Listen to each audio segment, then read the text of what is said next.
ফেব্রুয়ারি মাসে নির্বাচন আছে। আমরা খুবই আশা করছি যে নির্বাচনের মাধ্যমে গণতন্ত্রের পথে সুদৃঢ় একটা যাত্রা আমরা শুরু করব। একটা 1-1.5 বছরের সরকারের ব্যর্থ আর সফলতার গল্পটা একটু অন্যভাবে বিচার করতে হবে। প্রত্যাশা ছিল একটা শোষণমুক্ত বৈষম্যহীন সমাজ ব্যবস্থার, তো অনেক বছর পরে এখন আবার মনে হচ্ছে যে ওই জিনিসগুলো আমরা অ্যাচিভ করতে পারি নাই বলেই তো গণ অভ্যুত্থান হলো, পারি নাই বলেই তো বিপ্লবটা হলো। এবং আমরা আজকে এমন একটা সন্ধিক্ষণে আছি যেখানে আমরা একটা শাসন ব্যবস্থাকে পিছনে ফেলে নতুন করে গণতন্ত্রের পথে যাত্রা শুরু করব।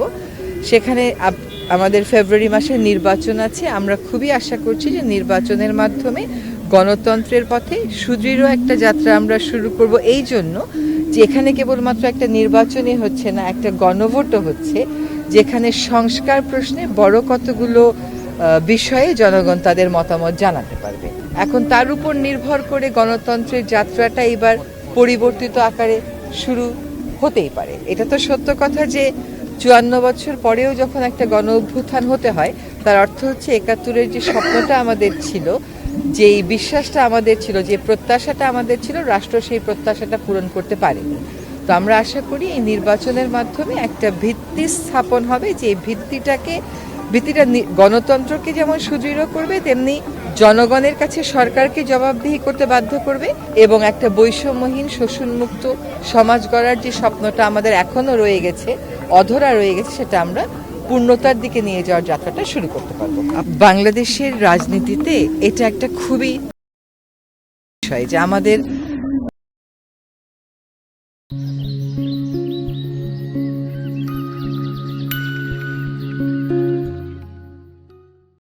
অনেক সময় দেখা যায় যে আমরা যুক্তি দিয়ে তর্ক দিয়ে না করে এই হত্যাটাকে হত্যার চেষ্টাটাকে একটা অস্ত্র হিসাবে গ্রহণ করি।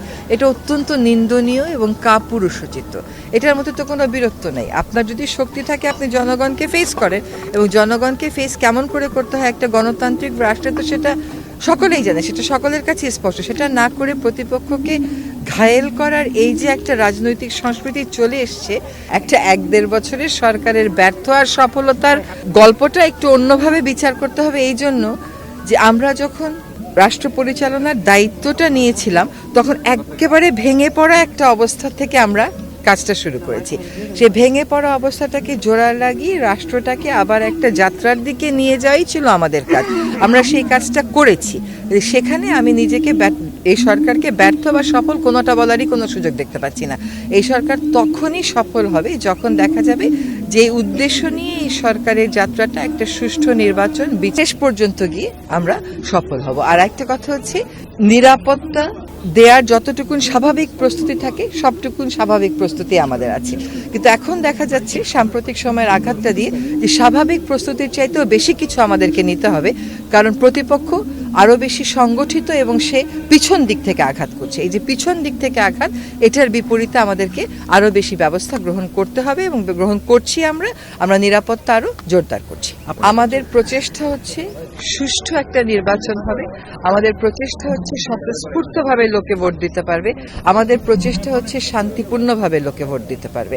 এখন এইটাকে ব্যাহত করার জন্য তো একটা শক্তি সমাজে কাজ করছে, সেই শক্তিটাকেও একই সাথে আমাদেরকে প্রতিহত করতে হচ্ছে, এবং একই সাথে আমাদেরকে একটা প্রতিরোধ গড়ে তুলতে হচ্ছে।